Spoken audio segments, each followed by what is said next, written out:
C'est pas pour nous vanter, mais les Québécoises performent très bien dans le désert. Oui, non seulement elles sont assez nombreuses, 23 équipages québécois sur l'édition 2017, mais en plus, cette année, elles se sont emparées de toutes les places sur le podium. Pour la première édition sur le Trophée Rose des Sables, les participantes canadiennes peuvent arriver directement à Casablanca. De Casablanca, on organise un transfert en bus pour les participantes qui sont en 4 roues, SSV et moto. Donc les 4x4 doivent toujours passer par la France. Donc on organise un transfert en bus qui les amène à Meknès. Et de là, on a une nuit pour récupérer un peu du décalage horaire, faire les courses et le lendemain, le bus nous amène à Erachidia, à l'entrée du premier bivouac pour que l'aventure commence. Donc en 11 jours de porte-à-porte, donc plus accessible, moins de congés. Ça ajoute une facilité pour venir participer à l'aventure. Et on arrive plus reposé, si on veut, au bivouac le soir. Les Québécoises, ça va être beaucoup plus facile pour elles avec cette façon-là, ceux qui font avec SSV. J'ai fait l'Argentine en 4x4 et 3 fois le Maroc en SSV. Personnellement, la conduite, c'est absolument hallucinant. C'est une petite machine, tu passes partout, tu te poses pas la question si tu veux faire une coupe. C'est fait pour ça.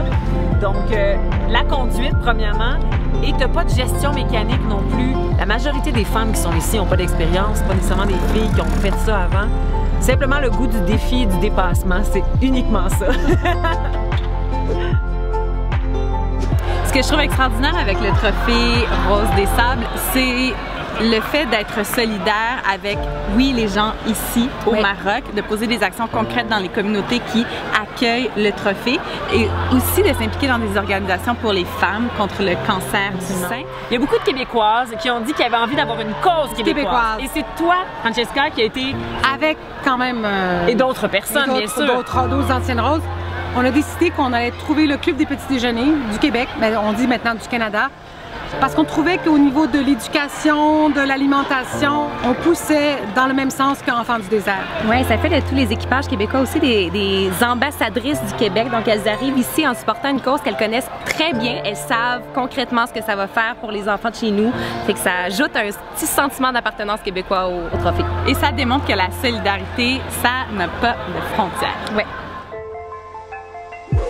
Jamais j'ai autant voulu faire partie d'une gang. C'est cool faire partie des roses. Moi, je suis une fille qui, d'habitude, je fais une expérience une fois et pour que j'en ai fait 4, c'est qu'il se passe quelque chose de particulièrement fort et unique.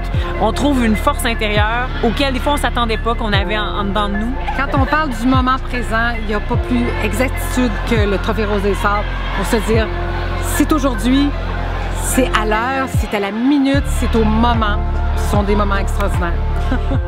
Puis je pense que tout le monde vient ici pour une raison différente, à un moment différent de leur vie, mais toutes repartent avec cette espèce de sentiment-là que tout est possible, ou en tout cas d'avoir un nouveau départ. Donc on a envie de vous dire, c'est une aventure exceptionnelle. Vous allez vivre les plus beaux moments de votre vie, je vous le garantis. Ça sera inoubliable. Vraiment.